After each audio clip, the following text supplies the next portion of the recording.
Hello, everyone. Welcome to Navigating Cancer Together. It is the show that has something for everyone facing cancer. Why? Because everyone is different with different needs, beliefs, and perspectives. Thank you so much for joining us for this episode. I encourage you to open your minds and your hearts. Navigating Cancer Together is everywhere.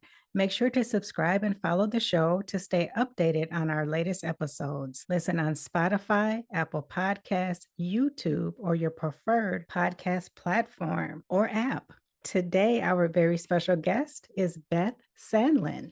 Beth is a cancer survivor and mom of two. She found healing and empowerment through Pilates after her cancer diagnosis at the young age of 20. With over 20 years of teaching experience, she uses Pilates as a tool to help others reconnect with their bodies, foster resilience, and nurture their nervous system.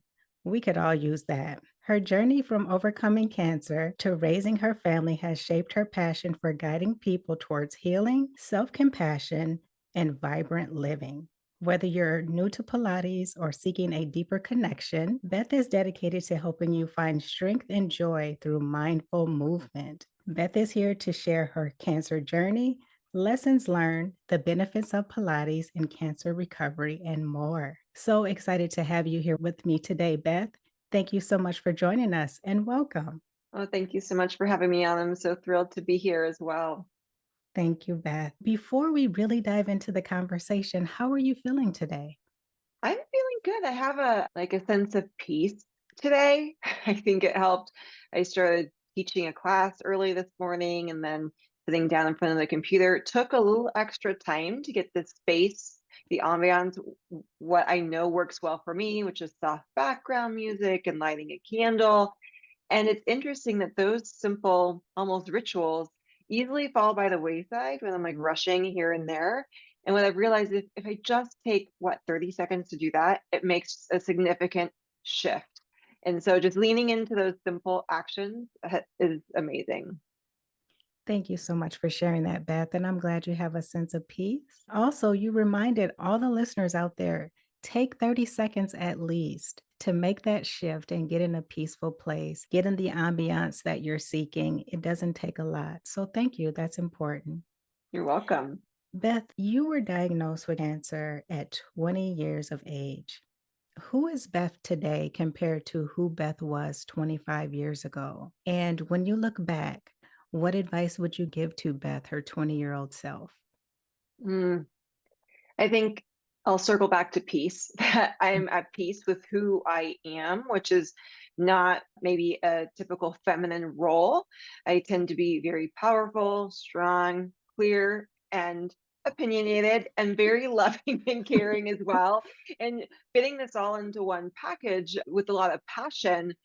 In the past, when I was younger, it was, oh, you're kind of really intense. And now I feel like I know how to harness that power instead of hide it. And that's something I think that many of us go through when we're younger is where roles are put upon us or expectations, and they may not be in alignment with who we actually are, our like most authentic self, what brings us joy. And it takes just time. And I really have appreciated the journey of getting older because I feel like we can lean into that wisdom more and not push it away so much. That is so true. It's like, when you're younger, you feel invincible sometimes, you think you know it all. And you're right. So many roles are put on us at a very young age. And it takes time to really tap into who you are and be comfortable with that. Beth, please share how you discovered that you had acute myeloid leukemia and what were the symptoms you were experiencing? Well, I went to the doctor because of the symptoms I was experiencing. And as the name says, acute, it happened in a very short amount of time. This was not months and months of development. It was July 4th. I went on a rollerblading ride with my then boyfriend, now husband, and fell like a really bad fall. But I did not have one bruise, was feeling great on July 4th. And by July 20th, I was diagnosed with cancer. And between July 4th and July 20th, what had happened was a rapid decline where I was starting to get extremely fatigued. I would come home from my new job and sleep. And I just chalked it up to, well, it's a new job. I'm getting used to a little bit more manual labor. I was working in the floral design shop. So, like moving buckets around the flowers and chopping flowers, like all that manual work. I thought, oh, I'm just not used to this. And then I started getting really bad headache and migraines, which was not my MO, not normal for me. Then layered on top of that, incredible just bruises all over the place. And again, I chalked it up to, well, I'm like bumping up against buckets. So of course I'm bruising. But then one day I stepped into the shower and my leg hit the edge of the tub. And I thought, I'm going to remember this and see what happens. And the bruise spanned the entire length of my shin. It was raised by about at least half of an inch. It hurt to walk on. And that was a big sign. This is not how my body responds. And I, for a little bit of time, not much time, could have chalked it up to work, but a 20-year-old should not be that physically exhausted after working a day where I just felt like I had to sleep. So I went to the doctor, and it was my first time really when I had to advocate for myself because I did not have an established primary care. That in between where you're no longer seeing your pediatrician and you're healthy and you're young. So, why should I get a general checkup? And so I just went to urgent care, and the doctor was going to send me away. And I said, no, you don't understand. I do not bruise like this. I don't get tired like this. And he stepped out of the room for a second opinion, is my assumption. When he came back, he goes, okay, we'll give you a blood test. And I specifically asked, is it okay if I go up to Big Bear? That's in California. It was going to be a higher elevation than where I was living, much closer to sea level. Oh, yeah, that's fine. Well, about 2 days later, I get a call from my mom. This is pre cell phone days. So she had to literally call the hotel that we were staying at, that something was really not right with my blood work. And they couldn't tell her because I was over 20 and they couldn't get a hold of me. And being in high elevation was the worst possible place I could be. And I needed to immediately go to the emergency room. There's this whole ordeal of emergency room, then transported to another emergency room. And pretty soon after, about the next day, actually, I was able to get in for a bone marrow biopsy, which was the diagnosis of acute myeloid leukemia. Wow, that happened really fast. Now, Beth, I don't hear a lot about this form of leukemia. Is it Mm. pretty rare? Could you tell us more about exactly what that is? I just don't Yeah. hear a lot about it. So acute myeloid leukemia is just a subclassification of leukemia. There's, chronic leukemia and then acute, and then there's the more subclassifications. I'm most familiar with the one that I have. When we think about leukemia, it's usually like younger children are more statistically more likely to get leukemia, and also older adults. It's still considered youth in a sense for the cancer, but still it was a big shock for me since no one in my family really had had leukemia for sure. And I would say that it's signs many times with cancers, whether it's leukemia or otherwise, that we chalk up to other things. And especially with leukemia, like when we're tired, oh, we just have a headache. Oh, I'm bruising more often than normal. And it really is easy to just kind of push the signs off to the side. But when we just take a pause and think, but is this my normal? I think that's a good litmus test to, I actually need to go and see someone about this because this is not my normal for how I am, whether it's the signs that I had or for a different type of cancer. I thought about something that you shared when we first started this conversation, and you were talking about your fierceness, your personality. Mm. And I said, you know what? It came in handy when it was time to advocate for yourself. So that is a blessing. And at the age of 20, I just want to commend you for saying, no, something's not right. Please take this further. And it is a role that, unfortunately, whether it's as we're going through cancer, depending upon our medical team, sometimes we will need to do that. Like something is not going on. And this has happened with me post surgery from something else that happened a few years ago. Bro, no, you're fine. It would be very rare that, you would have any symptoms besides what we're actually treating you for. And I have to like stand strong and like, you don't understand. I know my body. And so often, I think what the medical community is trained for is not the outliers, which is anyone who has cancer, in a sense, is an outlier. Like it wasn't normal for a 20-year-old who's working out, eating relatively healthy to be diagnosed with cancer, that they'll just put it off, put it off. And that's where us just really standing strong, that that is not how I know my body is responding.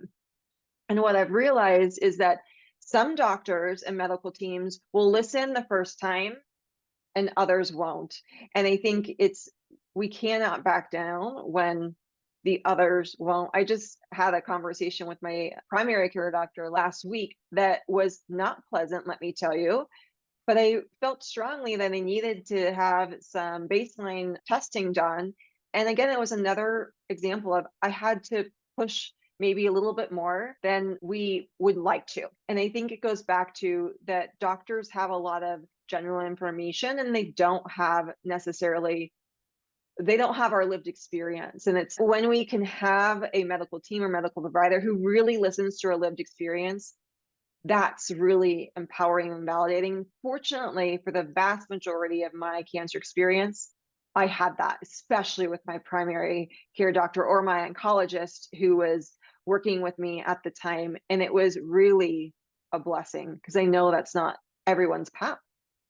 Yeah, that is a blessing. And it's like you said, when you don't have that experience, you have to keep pushing forward because that is your life.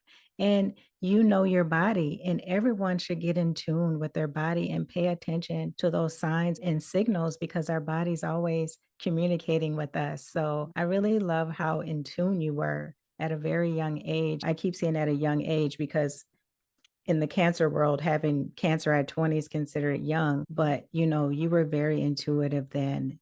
I want to talk now, Beth, about relationships. How did your relationship with your family and friends change during your cancer journey?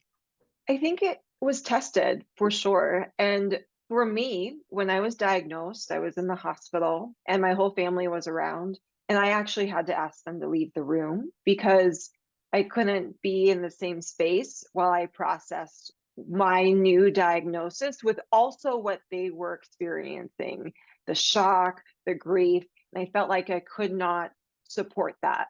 And so I had asked them to leave. Finally, a nurse came in and was like, I really need to treat you because with leukemia, the bruising causes also excess bleeding. And I was bleeding because of my bone marrow biopsy. So she was the first person like I allowed back into my space.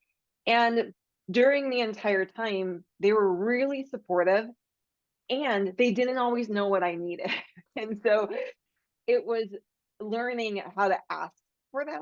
As an example, so I was diagnosed in the hospital, immediately was transferred to another hospital. And I'm like just in the hospital in my hospital gown, right? But for my type of cancer, it was you are living there.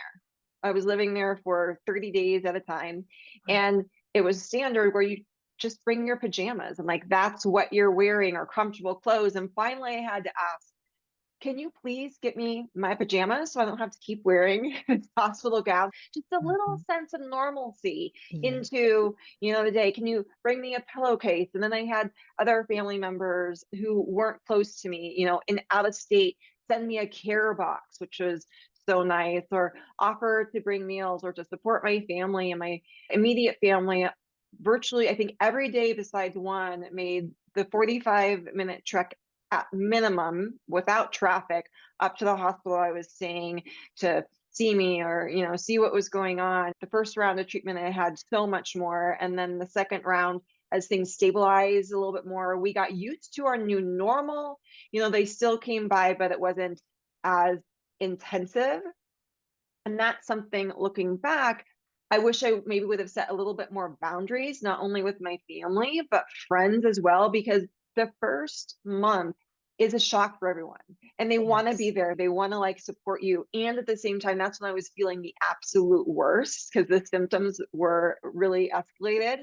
And it probably would have been a little bit more beneficial to have all the support that came in like in that first month a little bit more distributed through the rest of the month. Quite honestly, as I started getting a little bit bored because I was starting to feel better. I was in remission, even though I still had to do chemotherapy and other treatments. I was feeling so much better than that first round that at that time it's like, I actually want a little bit more connection now. Like I am not having the same icky feeling. And that's something now that I'm just more able to articulate, probably because of my age and also because of that experience that I went through. And that makes sense because you don't really know. No one knows what to expect. And you didn't know how you were going to feel or how quickly or slowly things were going to change. I mean, there was just so much uncertainty, but it's really a blessing that you had that support there and you started to figure out, okay, these are the things that I would like. I want my pajamas, I want my pillowcase, and they weren't requests that people couldn't meet. How did you balance the physical challenges of cancer recovery with the need for mental and emotional healing?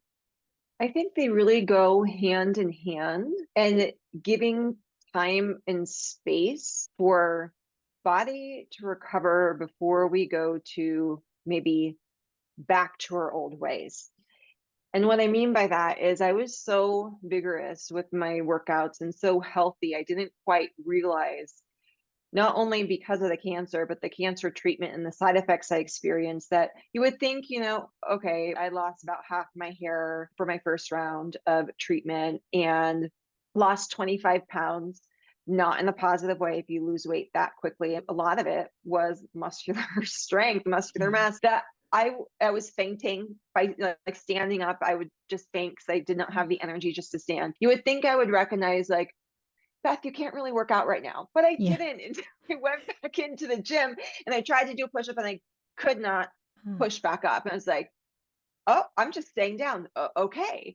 And I realized this time period for me right now, especially because I was just working out on my own, I had no additional guidance or support.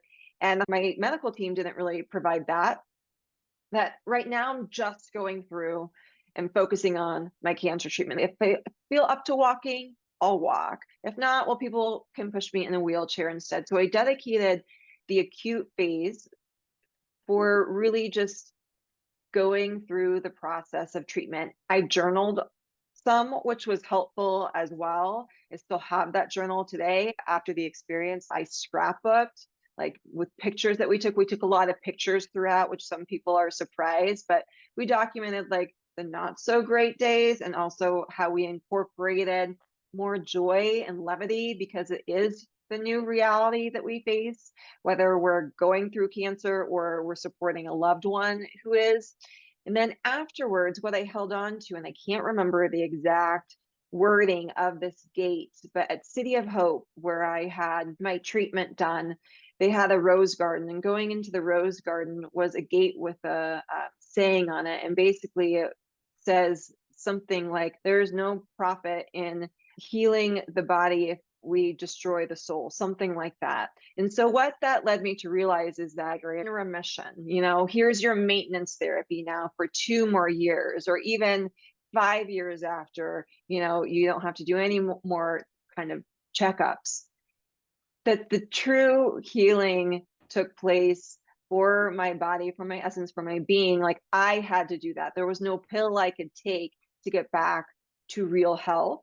And it led me in college. Well, I switched my major, number one. So I did that.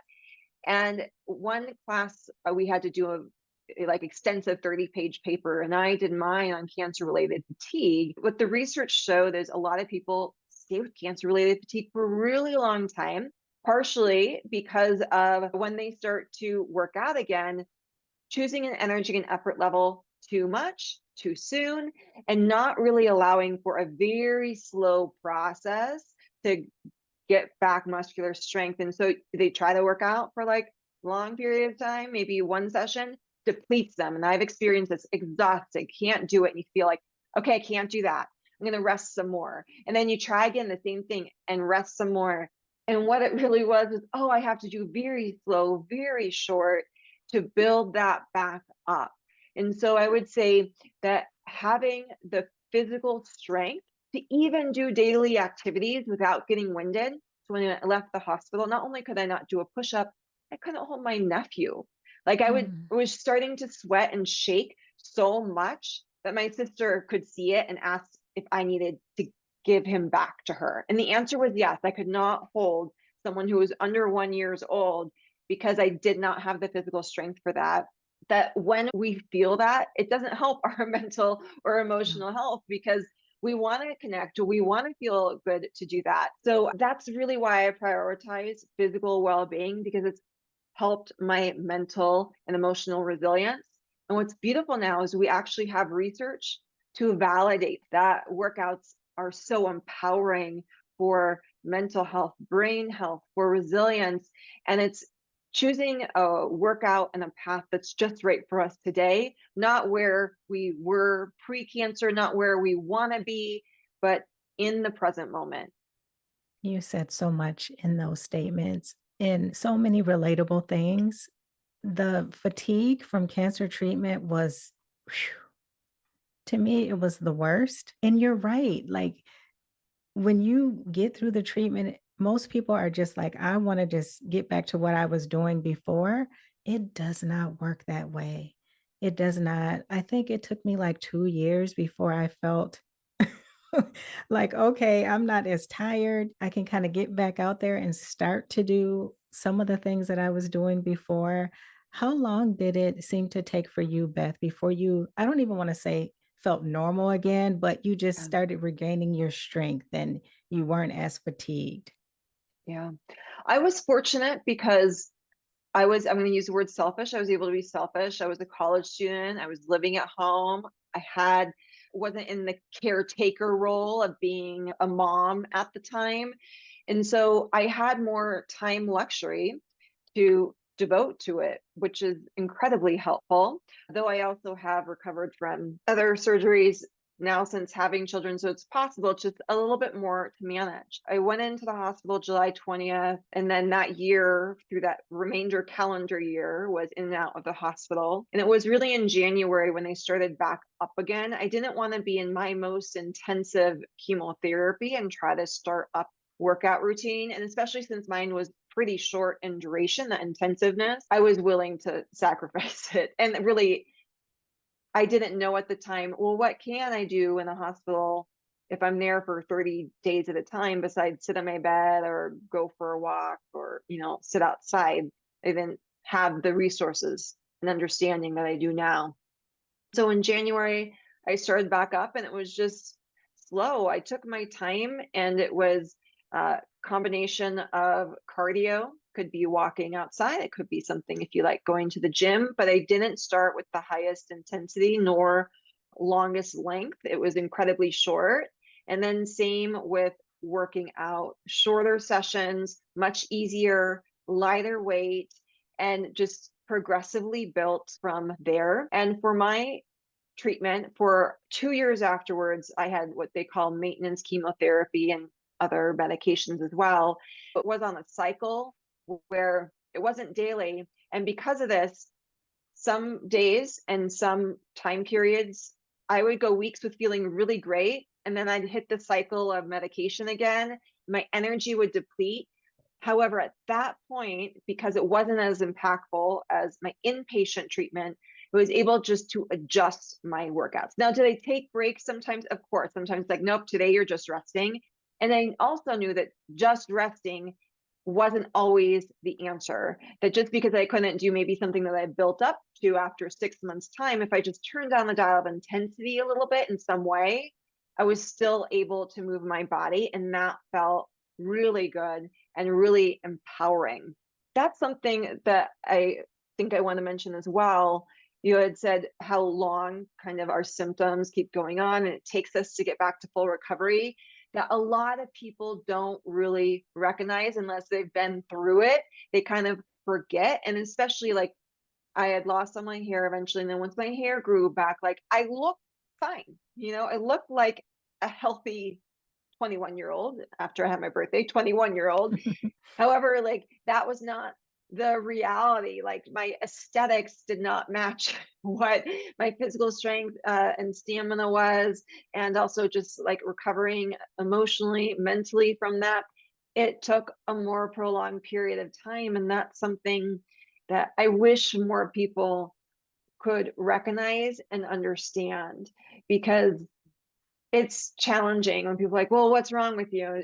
You're like, well, remember like cancer and it's like in the hospital, like, yeah, I'm still going through treatment, or I just had a scare. There was like a blip on my blood test, and now I have to go in for more testing and see if I'm in still in full remission or not, and what the next stages are, and just crying at the doctor's office because, I may have to have more treatment that was unexpected. I mean, there's all these elements that come up as we're going through the process of healing from our initial diagnosis.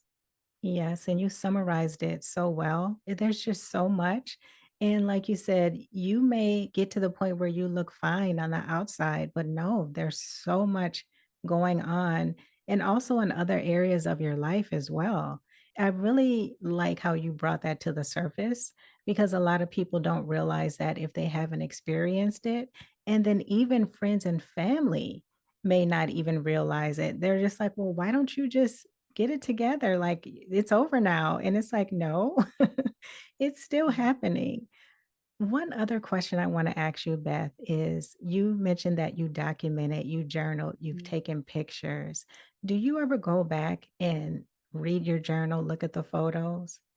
I do. There's been phases in my life where I go years without even thinking about it or, going back into it. And then there's other times where I am a little bit more reflective of it, especially as people say to me, "Oh, of course, you're a Pilates teacher. Of course, you can do that exercise easily." And it's like, "Oh no." Oh no, like I couldn't do a push up. I couldn't hold my nephew. I didn't always do Pilates. This is a journey to get to health, and it's ongoing, and that's why I really like to incorporate joy. What do we enjoy doing? And for me, that documentation, what it helped me do is kind of put things to rest, because we tend to ruminate in our mind so much. So there's been a lot of research on journaling, just getting it out sometimes, and even if you never look at it again, can be helpful, and can be helpful just depending upon our situation, like back and forth, where because we forget. That's something that I didn't quite realize. 20 years later, sometimes people ask me like the nitty gritty of exactly what medications I was on. And what was so common language for me back then is just kind of gone now. Like if I look back, oh yeah, I took that and that and that. Oh yeah, I forgot that I, had this weird reaction and my forehead swelled and it was red, and like all this strange things come back. And one reason why I like to revisit it is because I am in a space where I'm pretty healthy now. I'm pretty vigorous and active, and people put that label on, well, of course you can work out because of this, and it's like, oh, but I had that. And so I use it as a tool for, I know what it feels like to go from I can't do that to actually like focus on what can you do. And I also wanted to acknowledge that something I've been playing with right now in my head is, when we go through cancer, I think one of the most challenging things that I can finally articulate is how hurt I am by my own body, Mm, that mhm. it let me down in some way, even though, I was doing all the things, quote unquote, you're supposed to do. It let me down in some way. And it's just, that's hard to Yeah. manage when my family is like, you were the healthiest one, or even if you aren't the healthiest one, it's so unexpected. And to just be like, oh, what do you do with that hurt? It has taken me a long time to process. And something else that I'm going through currently right now is, a few months ago I had a colonoscopy. I'm 45, had a colonoscopy, and they found a polyp that was pretty big for my age. I had to go in actually just last week for another colonoscopy. And I'm again at this point like, I yeah, I'm so glad we caught it early and now it's on a detection where I'm on an earlier cycle for another colonoscopy. And sometimes it was a reminder of sometimes why we push away going to the doctor actually, Hmm. because we don't want to know. It's hard, like this transition for no, no, I'm fine. Like everything's fine until it's really not. And I don't use this as like, don't go to the doctor, go to the doctor. And at the same time, I also understand why sometimes there's a hesitancy to face that truth because it is such a big life shift. However, what we know and from your podcast and just conversations we hear, there's an incredible amount of shift and growth that we can have after our cancer treatment. There's light at the end of the tunnel, and sometimes you just got to do what you got to do. Mhm. So true. So true. It's so interesting that you brought that up because just last night I was talking with my brother and he was saying he had taken his car in and they found a number of things. And I said, taking your car to the shop and going to the doctor can be the two most nerve-wracking things because you never know what they're going to come up with. You never know what they're going to find. And you're right. You have to do those things, but it is something like, gosh, I don't know if I'm ready to deal with whatever they come back with this time, but I'm glad that everything went well with your colonoscopy. They were able to find things early and take the correct form of action. So that is a blessing in itself. It really is. Beth, let's shift now to Pilates. Please explain for those who don't know what Pilates is and how you learned about it. Pilates is a lot of different things depending upon what someone's goal is, I would say. So a lot of times it's typecast as like a really good core workout and it helps relieve back pain and joint stiffness. My answer is yes, and it's so much more than that. It was actually always created as a total body system, really working mind and body. So it's not just, going through the motions, it's connecting into almost where our conversation began is how do we feel? Like, what adjustments do we need to make with movements? And this could be bending the knees or doing a different option or using a little extra support. And this support we get in the Pilates studio on the larger apparatus.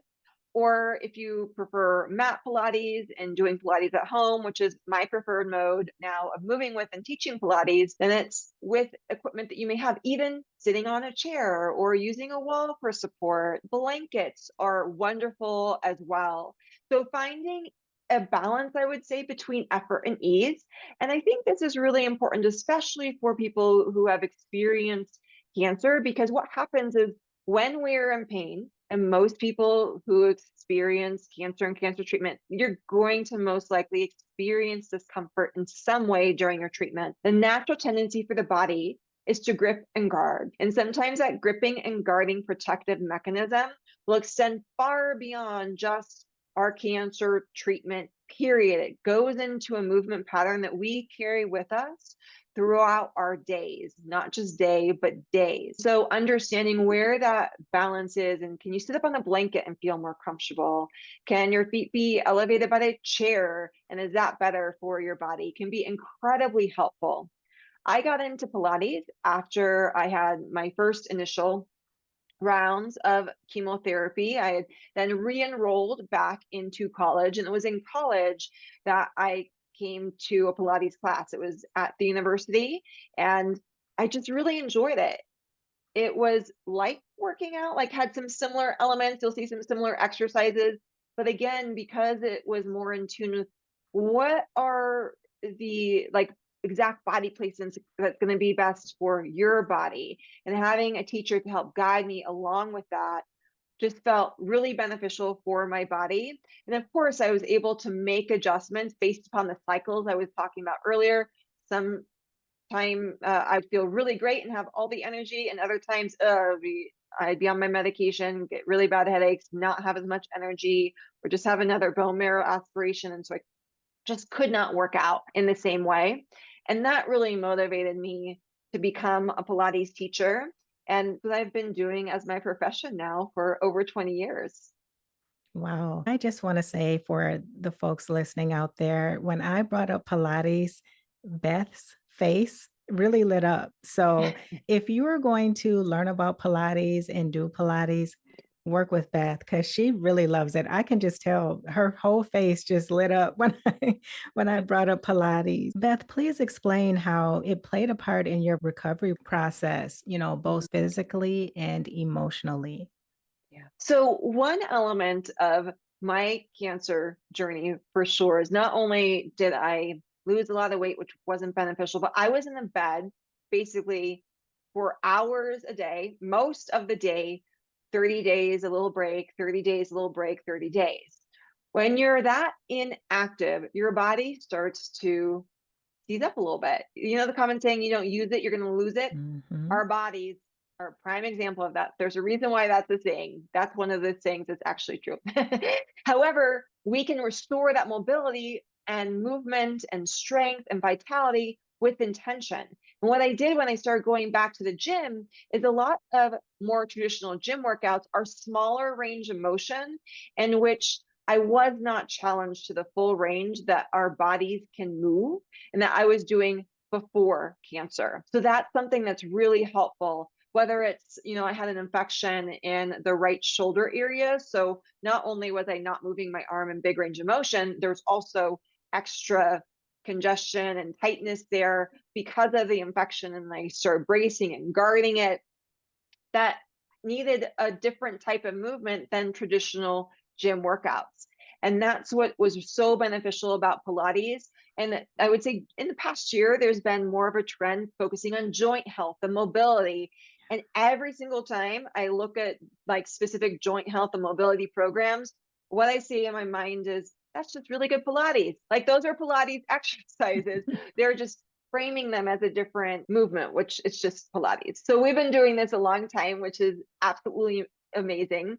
And part of Pilates is harmonizing, I would say, body, mind, and spirit. And so that's the element of the empowerment of moving our body and feeling good. There's a distinct difference after you work out and you just feel depleted compared to after you work out and you feel energized and stronger and more open. Someone in the membership just the other day said, "Oh, my back just has so much more openness. It feels so good to experience that."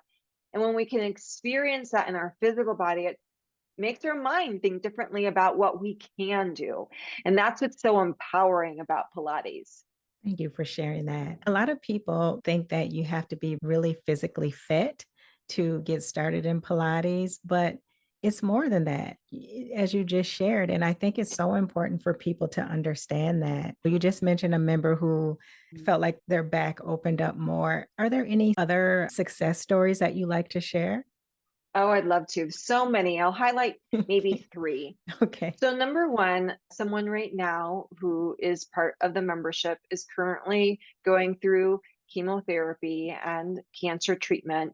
And she continues to move with Pilates. And she's doing exactly what I teach. And what I did is honoring what is beneficial for her. So, she presses play on classes that are shorter, a little bit more restorative on those days that she needs it. She'll still attend our live sessions sometimes and just make adjustments. She has no issue with opting out of exercises, doing a stretch instead of something more vigorous, even just focusing on deep breathing. And that continued movement is something I wish my medical team would have told me about because there were days I was in the hospital that I was feeling fine. I just didn't think I should do anything else. I don't know why. Like wasn't talked about as how it could be so beneficial to help us feel more empowered during cancer treatment and also not to have as much of a rapid decline because we're still moving when it makes sense for us, having even just that functional range of motion. Another success I'll share is I just got an email the other day from someone who said that she now enjoys coming to the mat and isn't fearful or concerned on days or even weeks sometimes when she's not doing an official workout. And that's something that I really like to focus on because our daily physical activities, doing laundry, vacuuming, cleaning, or maybe something more fun like going on a walk, hike, bike, whatever it may be, is just as valuable for our overall movement as a workout. And so sometimes for me, it's in the summer months, I lean more into the hiking and physical activity outdoors.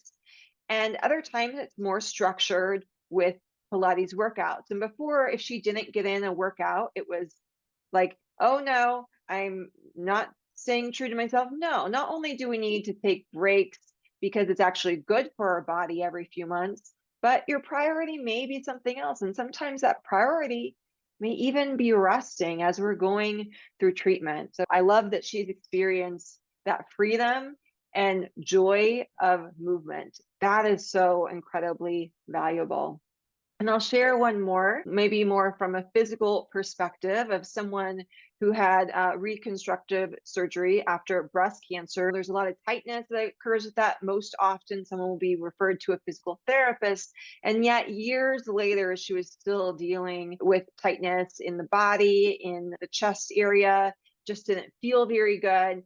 And she really credits moving with Pilates to restoring like a better range of motion, feeling more empowered in her movement rather than I'm still dealing with this. And it's with simply finding the range of motion that was just right, moving a little bit more slowly and focusing on what she could do. And all of this is matching the workout to what you know, what is beneficial.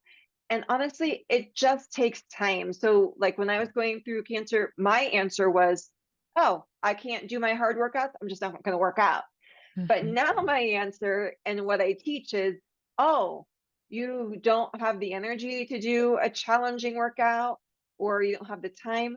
What about a 10-minute restorative class? Okay, you can't come down to the mat right now. What if we did some seated work on a chair? There's so many alternatives, and that's what I really like to offer so that people can embrace what is going to be beneficial for them in the present. I think that's so important and the flexibility because we change, our bodies change, what's going on in our lives change. And having something that you can do in 10 minutes or on a chair, I mean, that is life changing really for a lot of people. And it really helps with their confidence too. One thing that I've noticed with people going through treatment, and even myself, it's like when you are not able to do the things physically that you were able to do before, that is tough. That's really tough. There's a lot of different ways you can still be active with this form of modality. What advice would you give to a newly diagnosed cancer patient who may be feeling overwhelmed or uncertain about their future? Mhm. I think number one, it's okay to sit with that. So often when we have a cancer diagnosis, it's you're going to fight this. You're going to be a survivor. And as powerful as that is, sometimes like we're pushed into it a little bit too quickly, and just sitting with, oh, like sitting with that feeling so it can process and you can move through it so that you can be more empowered. But also really suggest if you're unclear, ask questions of your medical team and do not ask in a Facebook group. Oh my goodness. I see so many people. I have this rash. I was like, talk to your medical team. And I bring up the rash example because I was in the hospital, literally in the hospital. And I had my shirt like pulled up over my back. And it had been like irritating me for days. And my doctor's like, what's going on? I said, oh, my back's just really itchy. And he's like, that's an allergic reaction to medication. Why didn't you tell me before? I said, I don't know. In my mind, I'm thinking, I, I'm going to cancer treatment. Of course, I feel like crap. Of course, there's going to be like other things going on. So after he said that, it was, oh, I'm telling him everything. Yeah. Everything that's a shift, I mean, within reason, right? Yeah. Everything that's a shift compared to my normal, I need to tell my medical team and not turn to, Facebook for that.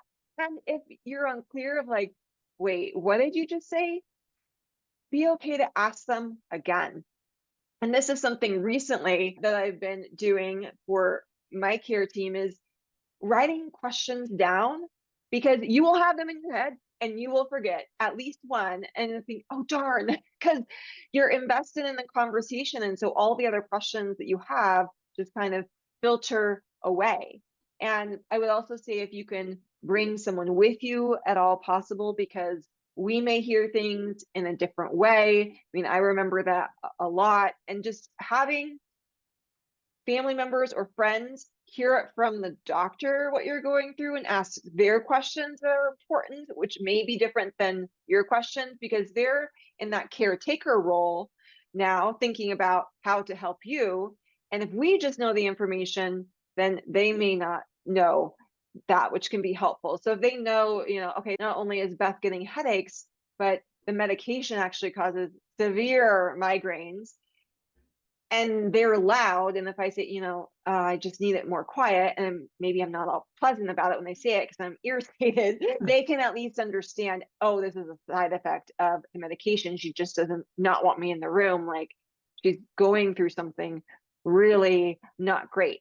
One final element I think that's helpful that I mentioned earlier is how can you find moments of joy and laughter and things that are going to help you. As an example, the hospital room I was in, I was fortunate. There was like a window outside. And so my boyfriend and dad went out and like hung a hanging flower basket outside so I could see flowers immediately there.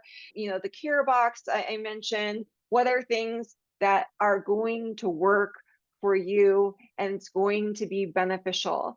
And I mean, even just when my little nephew would come up, my older nephew was only about 2 at the time, those masks that we put over our face that I Yes. needed to do every time I went outside the room. I needed to put a mask over my face. He like put that over his head just all on his own. And we're all laughing. And he goes walking outside, with his mom, because a 2-year-old staying in a hospital room for hours is not a bad situation. And like it brought joy to other people there, the staff, the patients, the caregivers who were there. And that is something that sometimes we forget about, because when we're so in it, like it's not where we want to be. But if we can find joy and laughter, I think when it's appropriate, it can make a big difference towards healing. Yeah, I agree. I really like what you said about Facebook groups. It cracked me up because, yeah, if you put something in there, it can really snowball and go the wrong way. And I've seen it happen to people. So, great advice. Everything that you've shared is great. Let's transition now to post cancer treatment and touch on that a little bit. What are some self care practices that you recommend for cancer survivors to, maintain their strength and resilience post treatment? We touched on this a little bit. Is there Mhm. anything else you want to add? I think part of beyond, trying to move your body and slowly integrate that more into your life is it does help you tune into what is most important to you. And so for me, what is most important for me is one, feeling good in my body and strong and capable so I can be fully present for others. Because everyone who has experienced cancer, and even if you haven't had cancer, if you've been sick, you don't feel like engaged many times with other people. It's hard to support other people and be there the way that you want to for others. And that's my reason why I move my body. It's also the reason why I tend to have a mindful practice. And I'm going to just open it up to mindful practice. I think too often it's mindful practice means taking deep breath.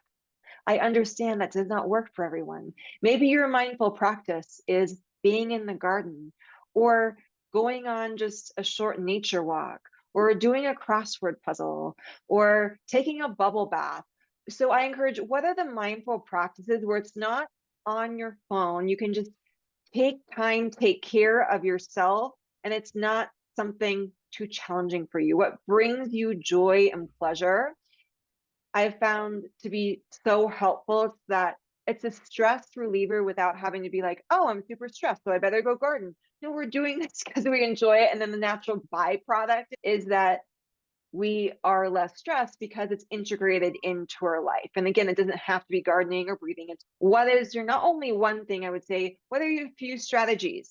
Because I live in Colorado right now. If you really enjoy gardening, you're probably not going to be gardening in the middle of a snowstorm or in the winter. So you can't have that during winter months. So you need different strategies at different phases of the year and different phases of your life, I would say as well. What I heard you say is ease. Find things that, bring ease and that just kind of come naturally that you enjoy. Don't put too much pressure on it. That's what I felt and heard you say when you were explaining those things. I cannot let you go, Beth, without talking about Trifecta Pilates. You founded Trifecta Pilates. Please tell us about what makes it special and how do you work with your members? I think what really makes it special is it's not just about a good workout. And that's something I shared in one of the stories of someone who felt like, oh, I'm like, don't have to always do that challenging workout. But sometimes it's just about a reset, whether it is a deep breathing practice or stretching. And what people find is they're more motivated to move their bodies. And we speak about ease, it's easy then to work out. Doesn't mean that always the classes or stretches or exercises will be easy. There's a time and place for that totally easeful restorative class. And also to build strength, we will want to be challenged in just the right way, right? And so it's finding that balance, which is really personal. And what I really like to do and what we've incorporated into the membership is a lot of options. And whether you join the membership or not, this is my suggestion when you are considering what you're going to do for a workout. If you're in like, I'm just starting working out again, this phase, the start of that phase is going to be just find what you enjoy and move for 10 minutes a day. I don't care if it's walking or stretching or maybe something strengthening. Don't put pressure on yourself to have a certain length, to have it really hard, or to have the perfect workout plan. Also, there's no such thing as a perfect workout plan. Then, after you're consistent with that, you're starting to maybe feel positive energy from that. You're excited to move, it's incorporated into your day. Well, then you can maybe learn a little bit more about, what areas of your body are feeling tight. You go into classes where we're stretching more, or you go more into strengthening classes and you're learning more about what is just right for you. And eventually you get to a place where you figure out your perfect combination that is going to ebb and flow. I found whenever I reach the perfect combination, it's like life throws me a curveball and the season changes and I'm volunteering more. And so I have to change that up. And that's what's really nice about the membership and app is that you can choose a workout based on length. So if you have 5 minutes, click 5 minute filter. And if you feel like something easeful, click restorative. And there are your class options for 5 minute restorative classes. And we're not going to overthink it. You're just going to press play on one and see if you enjoy it. If you enjoy it, amazing. Mark it as your favorite. If not, now you know what not to focus on next time. And you're going to press play on something else. And it really is like that. It's like going to a new restaurant and trying something new. Sometimes it turns into your favorite and you're going to have it every time you go back there. And other times, like, just mix it up next time. Be okay to do that with your movement experience as well. Wonderful. Beth, please tell the audience where they can learn more about Trifecta Pilates. The best way is on our website at trifectapilates.com. Do you have any special offerings or anything else related to Trifecta or Pilates that you'd like to share? I would love to extend a 14-day free trial for anyone interested in the app. And we can definitely leave that linked up in the show notes. Wonderful. Thank you, Beth, for sharing that. And finally, what are some things that you are willing to let go of for an amazing once in a lifetime experience? And what would that experience be? Things to let go of. This has actually just happened to me. Let go of expectations of what it should be and just truly be open to what it is meant to be. And as far as that experience, I'm never, besides, I prefer warm compared to cold. I'm not too concerned about the location. I would say outdoors is my reprieve, what I personally enjoy getting outside in nature, away from kind of the hustle and bustle of downtown. So definitely something in nature, connecting not only with myself, but with others and being open to just let the experience unfold. Wonderful. Thank you so much for sharing that, Beth. Are there any last words that you'd like to share that you didn't have an opportunity to share? I think the one element that I'm considering, especially after I just came off of this summer, not only the colonoscopy, but I had a major ankle sprain. And I want to acknowledge a major ankle sprain is not the same thing as when I was going through cancer. However, what it reminded me of, even though I got to a point of, okay, I can't do my workouts like normal, I can't exercise like typical, and it was incredibly frustrating. Eventually, I got to what I could do, what I can do instead, but allowing myself that time just to be a little bit sad about Yeah. what was going on. I think sometimes too quickly we go to the silver lining rather than, I don't want to be in this rainstorm right now, you know? And once we accept, okay, I don't want to be in this rainstorm right now, but I am actually here. So am I just going to stay in the rain? Am I going to have an umbrella? Am I going to go inside a car or house? What is it going to be? But first we need to acknowledge that rainstorm. So that's what I would encourage people to do, is just acknowledge and then think with that acknowledgement, not being stuck in the rainstorm without an umbrella. I love that. That is a great way to end. Acknowledge the rainstorm or whatever it is, and it's okay. Beth, it has been such a pleasure talking with you today. Thank you so much for your time, all the wisdom and knowledge that you shared with us. I am so excited for people to learn more about Pilates and how it can benefit their health. I do have a question for the audience, and it is: did this episode inspire you to make any changes in your own life? If so, what are they? Again, a question for the listeners. Did this episode inspire you to make any changes in your own life? And if so, what are they? Beth, again, thank you so much. I appreciate everything that you've shared today. I would like to give a shout out to the listeners in the Navigating Cancer Together community. Thank you so much for joining us. I would love to hear your thoughts on this episode. And please feel free to leave a comment on Spotify, or you can send an email to nctpodcastfan@gmail.com. If you know someone who could benefit from this episode, please share it with them. If you share it on social media, please use the hashtag Navigating Cancer Together. That is it for this Wednesday. And until next time, let's keep navigating cancer together. Take care.